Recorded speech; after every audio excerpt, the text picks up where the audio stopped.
Selamat datang di channel Rumah Cerita. Kisah Pemuda Kaya yang Sederhana, episode 18. Apa kabar para sahabat? Semoga senantiasa sehat dan dilimpahkan rezekinya. Baik, kita kembali ke cerita. Pada episode 17 dikisahkan, Bu Francisca yang menghubungi Ibu Maria selaku atasannya di pusat.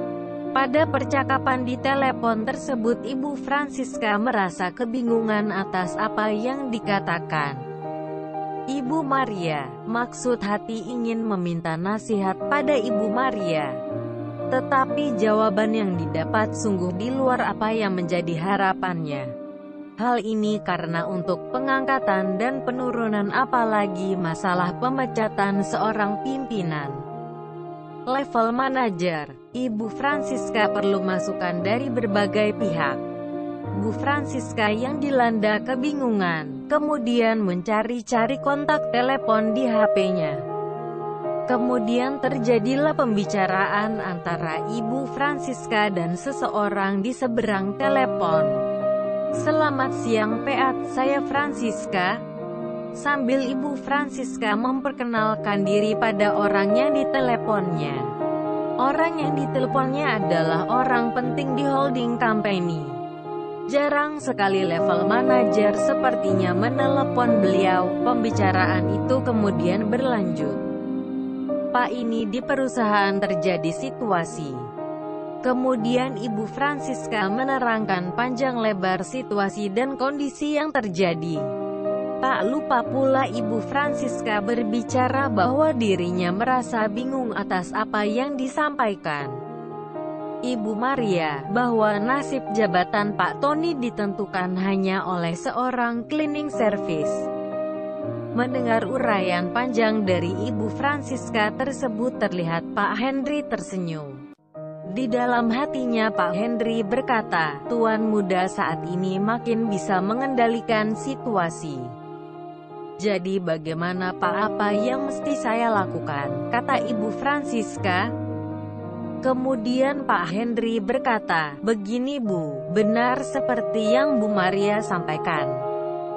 Pengambil keputusan dari masalah ini adalah cleaning service tersebut.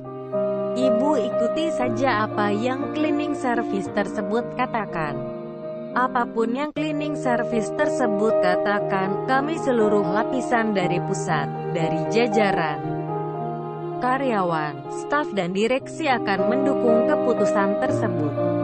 Mendengar kata Pak Henry tersebut, makin bingung Bu Francisca dibuatnya. Siapa sebenarnya cleaning service ini? Kenapa kondisinya bisa seperti ini? Di tengah kebingungannya Bu Francisca, tiba-tiba muncul sesosok pria berpenampilan rapi. Terlihat pria itu mempunyai jabatan yang tinggi di perusahaan. "Ada apa ini Bu, kok ramai-ramai begini?"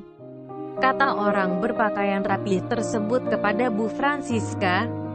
Bu Francisca kemudian menjelaskan kepada orang tersebut. Kini terlihat Bu Francisca sedikit kikuk pada pria tersebut. Ternyata pria itu adalah manajer keuangan yang baru. Yang tak lain dan tak bukan adalah Irwan, sahabat Andi. Irwan saat mengetahui situasi tersebut langsung menghampiri Andi. Kamu bagaimana An? Kamu gak apa-apa kan?" kata Irwan penuh cemas pada sahabatnya itu. Pak Tony ketika melihat manajer keuangan perusahaan rupanya akrab dengan cleaning service tersebut, tiba-tiba hatinya menjadi semakin ciut. Pak Tony tidak pernah menyangka kalau si cleaning service itu bisa punya kenalan orang-orang berposisi tinggi di perusahaan ini. Bahkan dengan kerasnya Irwan kemudian berkata, "Anda kalau punya masalah dengan cleaning service ini, berarti Anda juga punya masalah dengan saya. Cleaning service ini adalah sahabat saya." Itulah Irwan. Dia tidak rela sahabatnya menjadi bahan amarah orang lain. Sementara Bu Francisca ketika merasa hati dan pikirannya mulai terkendali, Pak Johan dan Pak Vincent dipanggil olehnya.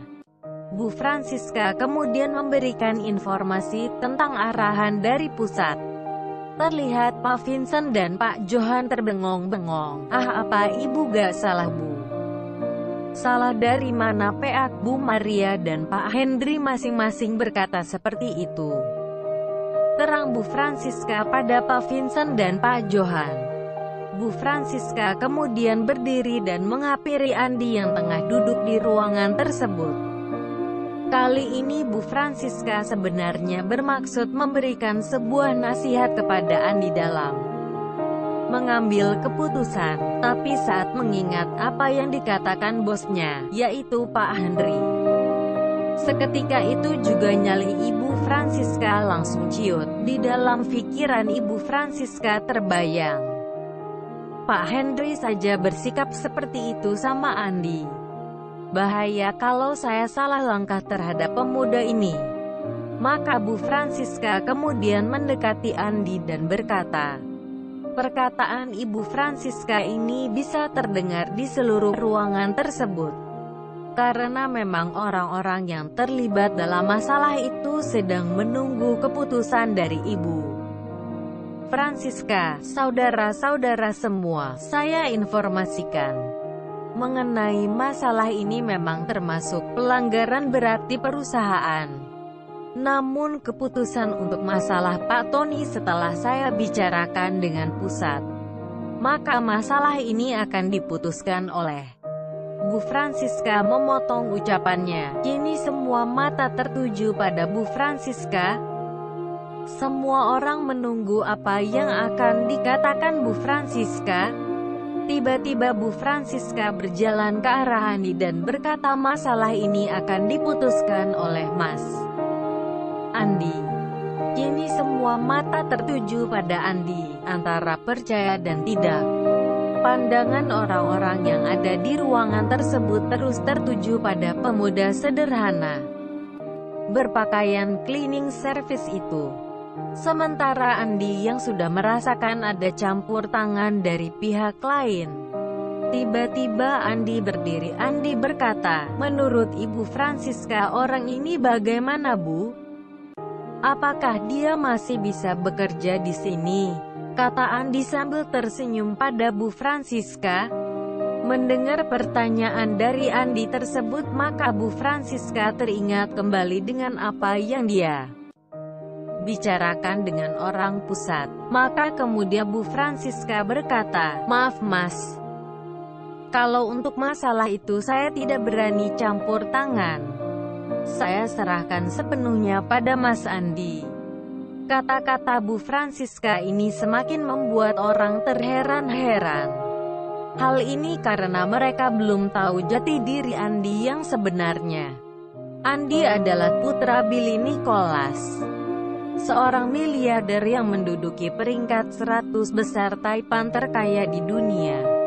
Terlihat Andi berdiri, kemudian Andi berkata, Bu Francisca, kalau menurut saya sebaiknya kasus Pak Tony ini harus kita audit dulu, supaya kita tahu besarnya kerugian perusahaan.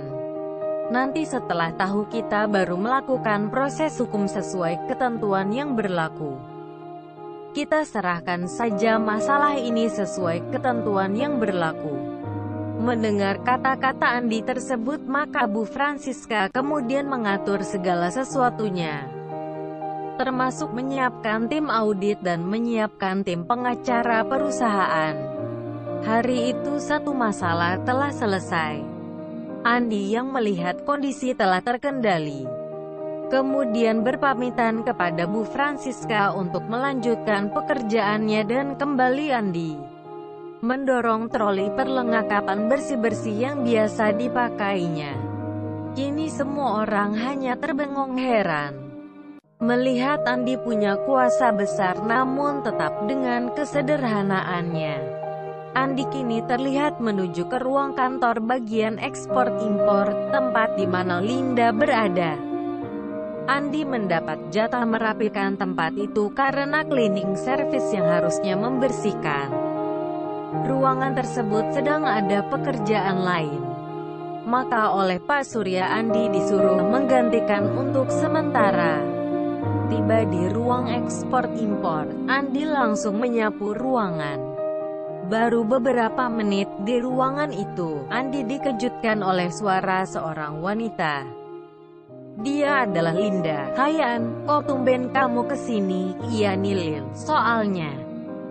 Tiba-tiba jawaban Andi yang belum selesai menjawab pertanyaan Linda tersebut terpotong oleh sebuah suara dari dalam ruangan kecil. Ternyata itu suara Pak Zainal, seorang manajer ekspor-impor di perusahaan itu. "Mas cleaning service, kamu kesini bentar." Andi kemudian melangkah menuju ke ruangan itu. Namun belum sempat melangkah, tiba-tiba langkah Andi terhenti. Ternyata Linda menyelipkan kertas di saku baju Andi. Itulah kisah pemuda sederhana episode 18. Bagaimana kelanjutan cerita ini?